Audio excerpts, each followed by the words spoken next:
Hello, I'm Aaron Gemmel, and welcome to the Hot Seat Sports Talk. We are back and so pumped to have Super Bowl 55 champion John Molchon joining the show today. So excited, winning Super Bowl 55 with that guy number 12 as well, along with the rest of the Buccaneers. Why am I still talking? Let's get this show going.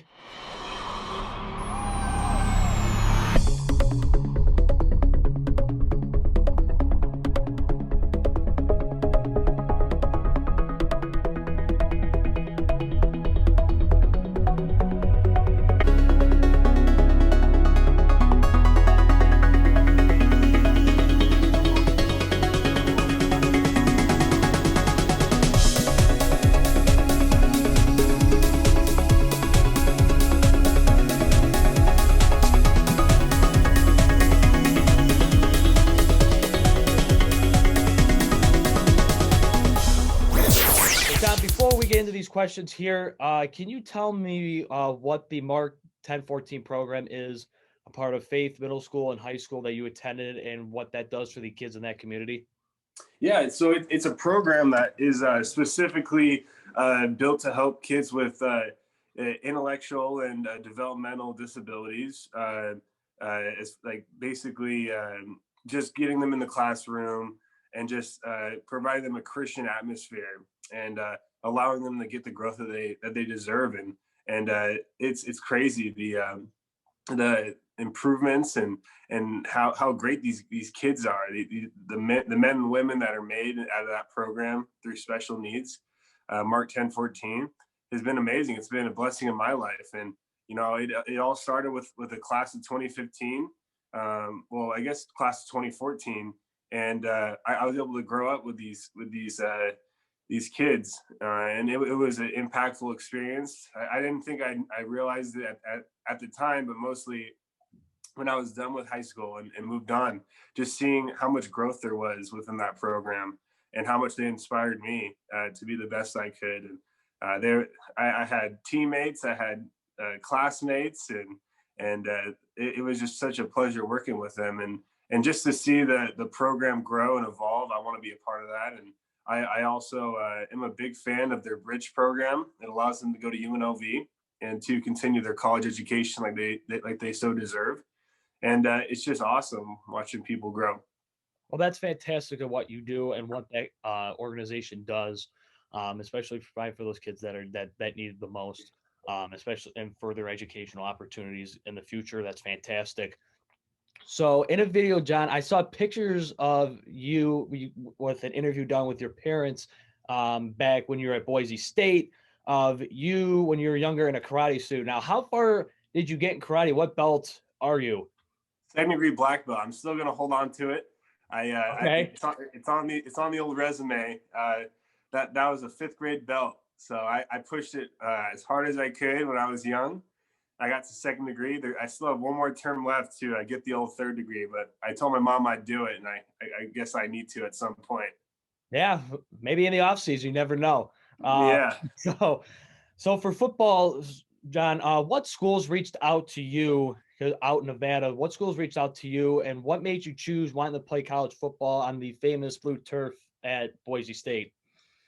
Let's see. So it started off. My first offer was Fordham in Bronx, New York. So that was a very tempting offer, mostly because of the business program ranking, and also it was right next to the family in New Jersey. I was born there, and but I waited a little bit longer, and then I got a couple other smaller schools like that, and then Boise State came in the picture with like a camp invite, and then I did the camp invite, and I got a scholarship offer, and I fell in love with it. But I just took a little bit more time. I didn't commit on the couch over there. But then a lot of Mountain West schools, almost all of them poured in, providing offers. And then it was funny. I think UNLV was one of the later ones. And then I started to get a little bit of love from Pac-12, and then I think Wisconsin. And then by then I've already committed to Boise State, mostly because of the culture. I was impressed with Coach Harsin, and I've always wanted to win. I came off a state championship in high school my junior year, and I wanted that taste more, and I wanted to experience that more. And just being a part of a program that allowed me to get on the field and contribute, and also be a part of something bigger than myself was big. Yeah, not met, you had basically a whole conference just saying like, we want you to come play for us. We want you to have get your education here as well. And plus Wisconsin too. Wisconsin's known for breeding big, breeding nice offensive linemen for the NFL. So, and that's a big school for the Big Ten. But Boise State's definitely a really great football school, a very underrated football school in my opinion, in college football. So, can you tell me, John, what your exercise and diet was like? Because I'm studying nutrition in college up here at Central Michigan University. Can you tell me what your exercise and diet was like in college, and how did that change once you came to Tampa as a pro? I think overall, I didn't have like a specific diet. I think that's something I could always work on, to be honest. But I think just having an idea, like what are good sources of energy, and when do you need to provide energy versus when you need to fuel back up. So whether that be like things through chicken, or like what should be like your clean proteins, like when to mix that in versus like your beef or like a nice steak. I think not indulging too much in red meat, and getting a little bit of white meat in as well. I think that's big. Also, like handling your pastas appropriately, making sure that you're enjoying yourself with really good pastas. I'm a big pasta guy, but also not overindulging and cleaning it up with a little bit more rice and stuff like that. And also breakfast, you got to fuel in the morning. I'm not a big breakfast guy, to be honest. Okay.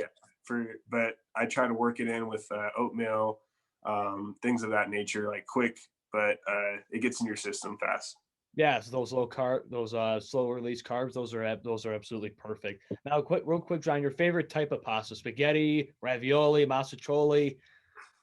I eat it all. I think this season a big one for me was bow tie. I'm a big bow tie guy this year. Bow tie. Okay, I love bow tie.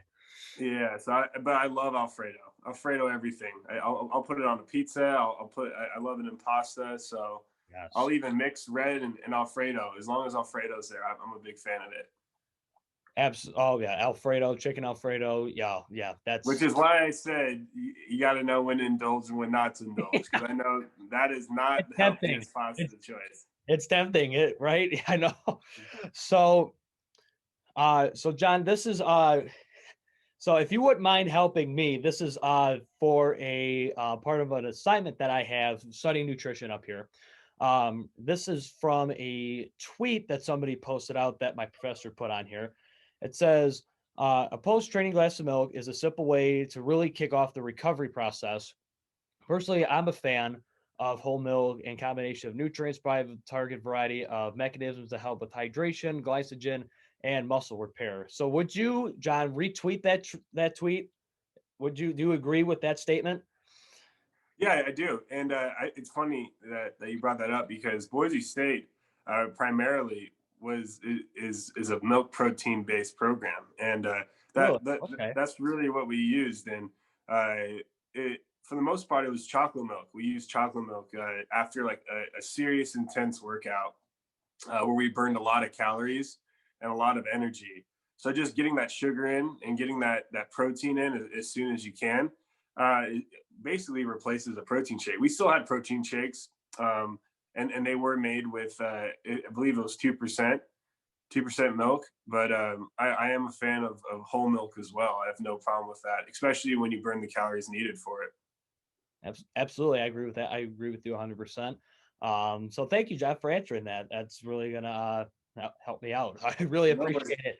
Yeah, Um, no worries. so now, John, this is one of my favorite parts of the show that I do with all my guests. It's called Rapid Fire Seven, just seven random quick questions to get to know you better, just so the viewers get to know you better. So All right. start off, your favorite type of game to play in a casino in Vegas.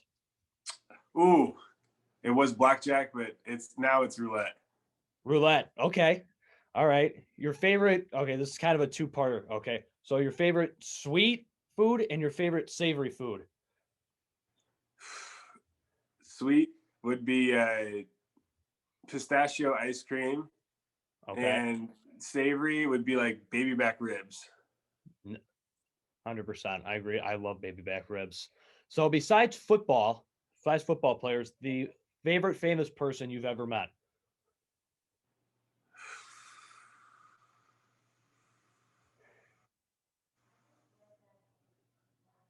Oh, you got me on that one.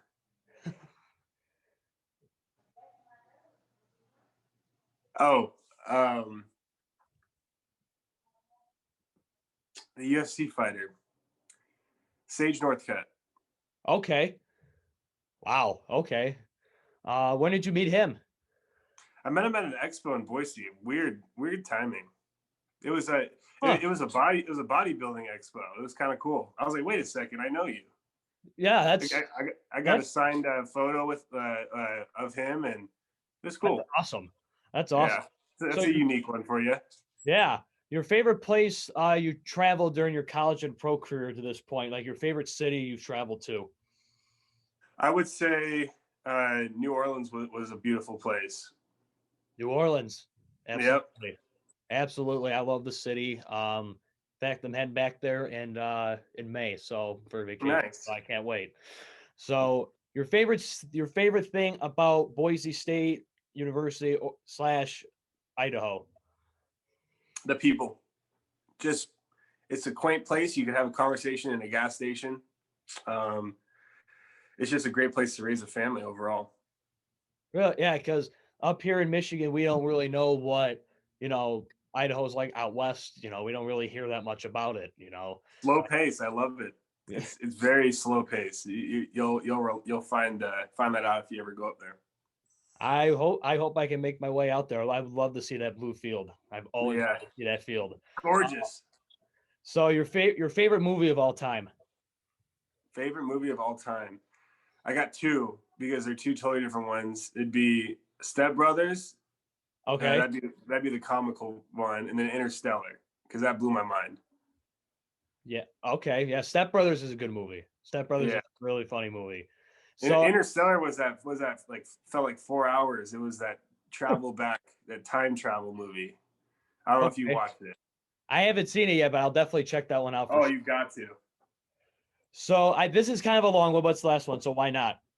In that interview that I talked about earlier, I said about you and your that karate suit. I saw your dad's memorabilia man cave. First of all, that's unreal. That's unreal. And I saw how much stuff he had from the Mickey Mantle baseball to Bobby Knight, the Bobby Knight basketball. So and from the undefeated Indiana Hoosiers team. So what is your favorite item in your dad's man cave collection? It'd be the signed ball of me hitting my first home run. Really? Oh yeah, I did see that. Yes. No, realistically, I'd say the Babe Ruth plaque, signed Babe Ruth Oh, plaque, or let's see. This is just recently because we cleaned out that was just this room, so it's empty now.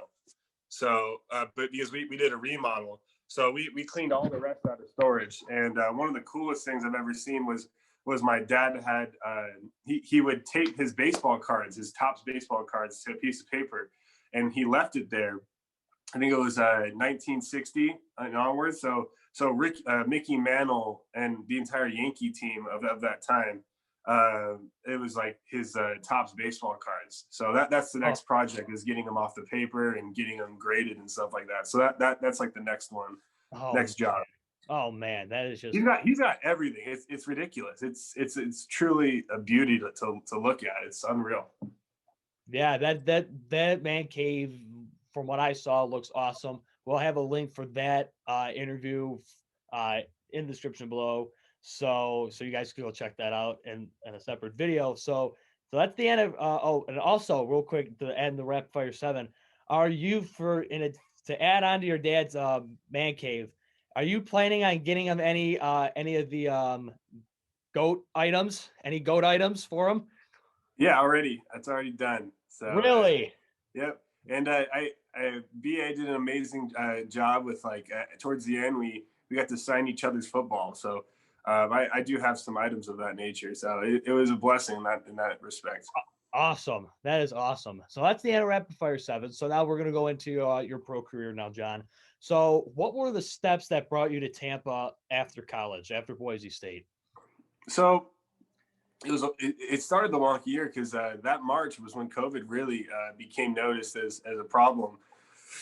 So it started off pretty normal training. I picked my agent in MGA, Ross and Mark, and after that, I took a little break because we had we played in Las Vegas Bowl, so I had a little bit of time in that December. So after that, I rested up a little bit, and then I started training in February, and with back in phase 1 in Vegas. So we had a class of guys. They put us. I still wanted to be in an apartment, so not living with the folks, just so I could just totally tune out, stay focused, as it is a job at this point. So Yep. Train. Was praying on a all-star game. Was praying on the combine. I got the NFLPA invite. I was super happy about that. I was able to compete and practice. I had a great week. And then I wanted to rest my foot up a little bit because I played a full year at Boise State my senior year on a fractured foot. So I was able to show out a little bit but also rested up a little bit as well. And then after that, I went back to training, just being careful. And then I got my combine invite, which was amazing. And I was able to compete. And unfortunately, these guys this year, it seems like they won't be able to really get the full experience and get to perform over there in Indianapolis. And but that was an amazing time. It was a fun grind. Just keeping your body primed up, ready to go, even though it was a long week of interviews and a long week of medical work and paperwork and doctors picking and prodding you to make sure you're still healthy. And then after the combine, I went back to training just to prepare for a pro day, and preparing. I was getting ready to fly out to Boise. My only private workout was with Joe Gilbert at Tampa Bay, and it was in Vegas. It was only gonna be 20 minutes long, like on the field, and then the rest was gonna be on the whiteboard. It was gonna be abbreviated because I was gonna catch a flight to Boise, and he was gonna work myself and Ezra out, one of my good friends, my left tackle in college. And it was a great private workout. We got to talk it up on the chalkboard. And as soon as I got on the plane, I got a text from Coach Gilbert that all coaches and people are getting off the road because of COVID. So that was an interesting period of my life because I went up to Boise and I kind of just trained in a garage with Ezra because it just became quiet. And then when the draft came, I was watching it. It was probably the most nerve-wracking time of my life. Exciting for everyone else, but very nerve-wracking for me. As soon as the draft, I didn't hear my name called. Antoine Murray was the guy that recruited me at Boise State that now is a regional scout with the Tampa Bay Buccaneers, hit me up. And that's when Coach Goody also texted me, the assistant offensive coordinator and offensive line coach as well, interior. And I just made my decision, knew that was the culture I wanted. And then from then on, it's history. Long story, long route, but it was fun. But you're living your dream. That's just awesome. To be with an organization like Tampa Bay. But granted, if any other 31 teams called, I assume that you would have just taken that one instantly. Any team would have called. Yeah, so that's awesome. So your first day as a Buccaneer, take me through your first practice. Who were the first guys you met on the team, and were you kind of starstruck by meeting some of the guys in that locker room for the first time? I would say it was a really good transition, mostly because the first people I met on the team were my rookie buddies. So we've been doing Zoom interviews or Zoom calls before then. So I got to know the rookies, and we showed up early to get the acclimation period, which they just implemented last year, which is like just conditioning and weightlifting. Okay. Just to tune your body up because there was a lot of downtime. And there was about 3 to 4 different training cycles I did, just getting prepared if I was going to get the call at this point. So it was like a big ramp up and slow down. But it was honestly all the rookies first. And as far as meeting these Hall of Fame type guys, I guess it would just be, your stereotypical ones off the top of the head. But meeting the offensive line group was just big for me. I wanted to finally get to see their faces. Thank God I was able to see their faces without their masks on at some point. But it was a fun experience at the start. So, like you said, going into camp, you guys did Zoom meetings and stuff like that. Did you, with the pandemic and everything, and being a rookie, you're learning a new system and stuff like that. So, how did you practice and stay in touch with like the rest of your own line and the quarterbacks? Are we talking before the season started or in practice? Like like before training camp started, like going into training camp. So we would just meet like all the other teams just to go over plays and just kind of get ready for the unknown, right? So, but a lot of the prep came from Nick Leverett and Zach Shackelford, myself. We were the three rookie offensive linemen coming in with Tristan Wirfs, and we just kind of grinded it ourselves also. And I think that was the biggest thing that's helped me, is just making sure I take care of knowing the playbook. That's the least I can do, and then get better as a football player physically when I'm on the field as well. Yeah, that's just, I can't imagine trying to learn a new system in a new place, all these new faces, and with this pandemic. That sounds like it's even tougher. So kudos to you. That's just awesome what, just going into camp. That's just awesome. Now, again, with the pandemic, your rookie season, tell me what the daily processes was like during training camp, regarding COVID protocols and that went into an everyday practice. And like, were some of the restrictions lifted as the season continued once you guys got into like October, November, December? So take me through that. Yeah. So when I first showed up, we had, I believe it was 5 days of quarantine. It felt like a month. And basically, we're getting bussed in and out, getting COVID tested and making sure that everything was clear in that sense. We even did an antibody test to see if we've ever had it up to that point. And then if you did have it, you would get a further checkup just to make sure your heart is good and everything is okay. So there was a ton of precaution at the start of the season, and it surely continued on. As far as regulations, it ramped up, I would say. There may have been a small portion in the middle that lightened up, but for my knowledge, from what I remember, the closer we got towards the Super Bowl, the more focused the league was in providing more rules as far as COVID was. But I'll tell you one thing about this team is that we handled it extremely well, and I think regardless of the restrictions that were put on us, the guys did an amazing job making sure we weren't in big groups, and we weren't going out, we weren't partying. We were surely focused that COVID wasn't going to beat us, and we just wanted a shot to play in the game. So we at least took care of business off the field as well.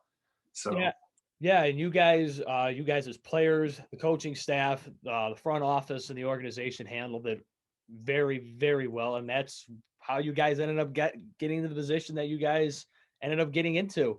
So after you guys went into Green Bay and beat the Packers, thank you, by the way, being a Lions fan. Living in Michigan. So, and I also have a couple friends that are Packer fans. So that felt really good when you guys beat them in Lambeau. For the FC title game, to go home and play in the Super Bowl. Tell me, what was the environment like post game after the NFC Championship with COVID and everything? How did you guys celebrate? And did you get to hold the George Halas Trophy? Yeah, oh, gosh, what an honor it was to hold that trophy. And I just think like that game, the setting was amazing. And when we pull up to the stadium, I've always wanted to see that stadium. And that also may be one of the coolest places I've been as well, as far as just the stadium and the community. Just driving by, you had the houses with the picket fence. They were all painted up with these crazy murals of previous teams and Hall of Famers. But anyways, like in the game, talking about the game, it was awesome. They gave all the fans like a cardboard cutout. It was like a sign, and I don't know if they told them to do it, but they started beating it on the metal stands, and it made this noise that you haven't heard for most of the season because it's been quiet. Yeah. I think the ambiance in the setting was exciting. It was exhilarating, and to come out with a W and to just celebrate not only on the field but in the locker room, and just know that we are one step away from accomplishing our goal of being world champions. I think it provided us even more energy to be more focused and to be more ready for the Super Bowl. Yeah, and that was a game that was definitely a nail biter in the beginning. It was back and forth, but once the fourth quarter came around, you guys really just pulled away with that one, and it was a fantastic victory. And plus, it was probably one of the first times you played in front of a pretty good crowd, because I know Green Bay had a good sized crowd there for the NFC Championship game. Yeah, it So, was fun. so now Super Bowl 55 in your rookie season in your home stadium for the first time in the Super Bowl era. First time it's ever happened. Um, First off, with you being a member of the practice squad and stuff, when you're a part of media day and stuff like that, were you a part of that? And how did that work? Was it on Zoom? How did that go? And how the rest of that week go prepping for a quote unquote a home game?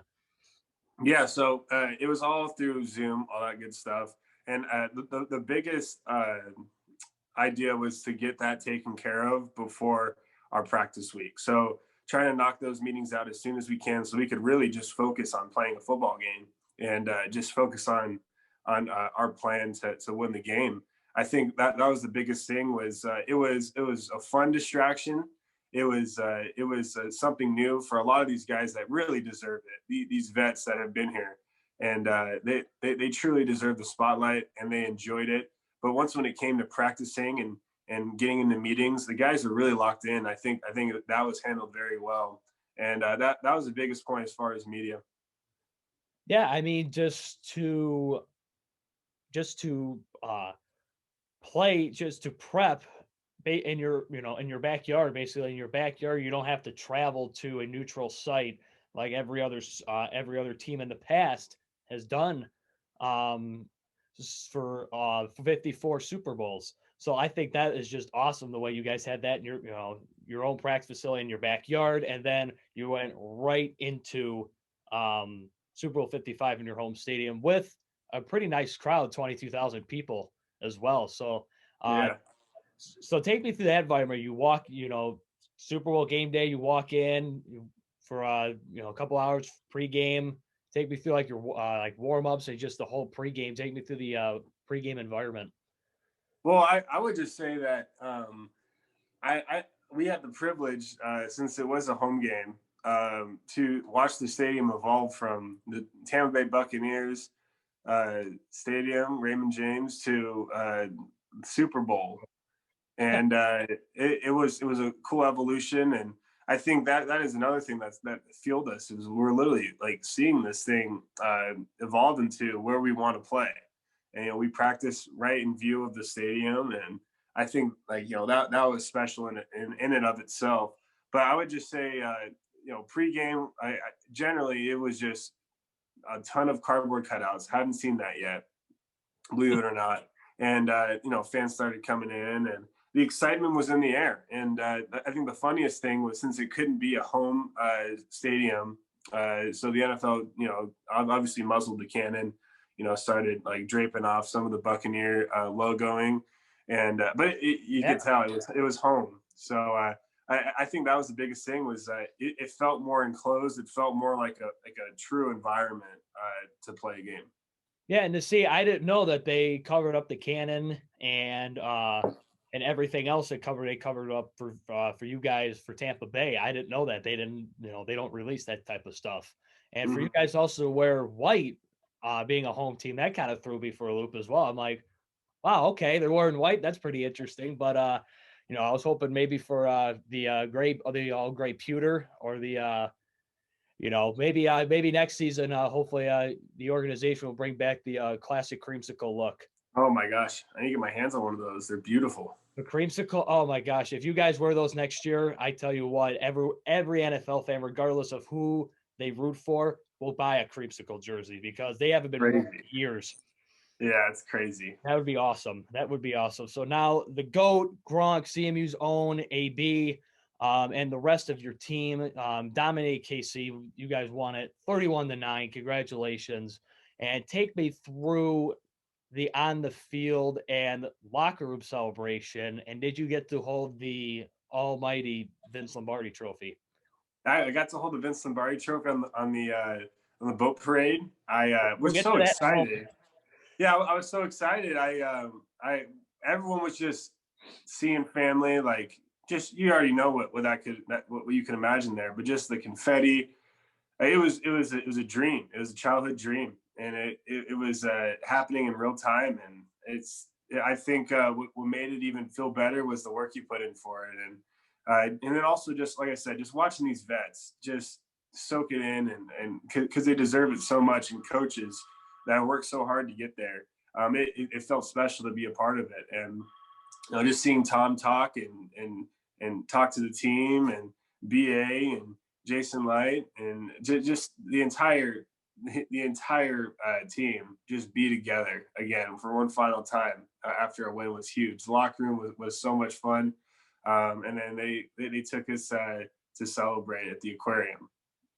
That's awesome. The way that you guys you guys came in, there was a lot of doubt in the off season. When the team was coming together and for in the first couple of weeks in the season, there was doubt. Then you guys pulled a nice win streak together. November was kind of a hard month. Then December and January, you pulled it out the regular season, and then the postseason, you beat Washington, and then you went to New Orleans to beat Breeze and the Saints, and then you took out Aaron Rodgers as well in the Packers. So, and then Mahomes and the Chiefs in the Super Bowl. So you guys took out three MVPs in a row. So that was awesome. And to win it in your home stadium for the first time ever in Super Bowl history, just a job well done to you and the entire Tampa Bay Buccaneer organization. Just like Appreciate it. it makes obviously I'm obviously a homeboy. I'm a Lion fan, unfortunately. Seeing everybody else do what they do and just what you guys did all season just blew me away. So I hope that you guys are really proud of yourselves because that's definitely a very well earned achievement. So You congratulations. sure are. Appreciate that. Thank you very much. So now I'm assuming you were with the offensive lineman during the Tampa Bay boat parade. So Correct. after the Super Bowl. So now could you talk a little bit about how that parade worked, because we've never seen a boat parade for a Super Bowl before. And how much fun was it, especially when Tom threw the Lombardi trophy to Gronk's boat? Because Okay. that was So all over social media. yeah. So let's see. Let's run it back. So the night, late afternoon before, well, we didn't know there was a parade. So we were just kind of waiting to see what was going to happen. Obviously, this is most of our first experience with it. So, but once we told there was a parade, we just kind of hopped on the bus after exit meetings, and we just went somewhere. And we didn't. I mean, I heard it was a boat parade, but I was thinking the same thing. Like, I didn't know if they called the floats boats, like on the streets, because Right. it's the Tampa theme. So I was like, all right, I wonder if we're going downtown. But we kept going, and we actually were on boats and yachts and stuff. So that was a cool experience, going through the canals and whatever you'd call it. I'm me being a Vegas Boise guy. It's not really something I know too much about, but it was fun. They paired us up, they grouped us up, kept COVID protocol, and Right. I was with the offensive lineman. We had a blast. Tristan and Ryan Jensen were on the tip of the boat, and the captain was trying to get him off so he could see. So it was just a good time. It was fun, and everyone was together, and we were celebrating, and the fans were there, even on short notice. So it was really a short notice for all of us, and it was fun. As far as Tom tossing the trophy over, I wasn't there for it. I wasn't on his boat, but I think he was towards the front. But we were having our own good time, and I think pairing or going towards the end, we were able to get on stage and really be as one and celebrate. And it was a great way to end the celebration. Yeah, it looked like a beautiful day down in South Florida. Granted to all the snow that we have up here in mid Michigan. Um, Hmm. so I first of all I envied the weather that you guys had down there, clear skies and sunshine. But you guys had a very nice crowd. You guys looked like you had a very great time, and again, it was well deserved. It was fun. Very well deserved. So again, in that interview, going back to that with your parents, with your mom and dad, it was so interesting that your mom talking about the mullet. Okay. Okay. Can you talk about the famous mullet during your Boise State days? And is that mullet still in play? Or is it going to make a comeback with the Buccaneers soon? So take me through that. Yeah, so it all starts in fall camp. You don't see very many people. You just kind of have fun with your look and all that. And what all started with a mustache, to be honest. And we all rocked mustaches in fall camp. And I lived with Matt Pistone was a tight end. Garrett Collingham was another tight end, more receiving type. Matt was a fullback. And I had my two brother offensive linemen in my class. One played guard, and then Garrett Larson played center. And Garrett Larson was a Fruitland, Idaho native, had all the tattoos. I lived through him in that aspect. But he was my barber for those kind of haircuts. So whether that be mohawks or mullets. And Eric, the guard, he was also a big haircut guy, but he was more like fashion type. So I was like, why not? Like, I'll grow the hair out. I like what it looks like in the back when you have some hair, but I don't want too much hair going on. So I was like, cut me up. Like, let's do it. And I just let it rock, and it was a fun time, and I enjoyed it. And now I just have long hair. I'm letting it grow out. I'm not touching it yet, but a backup plan is always the mullet. So it's always something easy to do. Hey, I mean, rocking that mullet next year in a potential creamsicle jersey, that would be legendary. Yeah. That would be talk about a throwback. Talk about a throwback look. So now, Pro Football Reference, you were protected by Tampa Bay right after the Super Bowl, being signed by another team by signing a future reserves contract. First of all, congratulations on that. That is just I applaud you for that. Does that future contract give you a huge confidence boost going into next season with Tampa? And can you talk a little bit how those future contracts work? So I don't know. I'm not really relying on that at all. I just think coming back into the season with the same mindset I started with, and that's just a mindset of competing, and nothing's really given to you. And I think that the league really shows you that mentality. And that basically the contract means that I'll be on the 90-man roster. I'll be ready to go for that. But I'm just excited to compete and just do what I can to show that I'm able to participate and give my best for the team. I think that one thing that drives me the most is being a part of something bigger than yourself, and I think that's why I love competing so much, is because I'm competing for a brotherhood. So the contract doesn't give me some crazy boost of confidence, but I'll tell you what, it does feel good after a full season, working your tail off and doing what you can to help this team. It does feel good to sign back, and it is truly a blessing. And I really appreciate that. And I think it's just more of just something that builds more fire in me to continue to push and to continue to have fun with this game that I love. Yeah, absolutely. I mean, as I've seen and I've heard from other players as well, it's a business, nothing's given to you. So, and I certainly hope, and because you are a great talent, that you will be a Buccaneer when the 53-man roster is made come Appreciate next season. Because I've seen your tape and I've seen your highlights and stuff like that for Boise and stuff like that. You deserve the 50 to be on the 53-man roster, and and I'll definitely be watching you as the preseason. Hopefully, the preseason comes back. We don't know yet. Yeah, I'll be Hopefully, ready to fight. and I'll be trying to watch as many Bucks games as I can.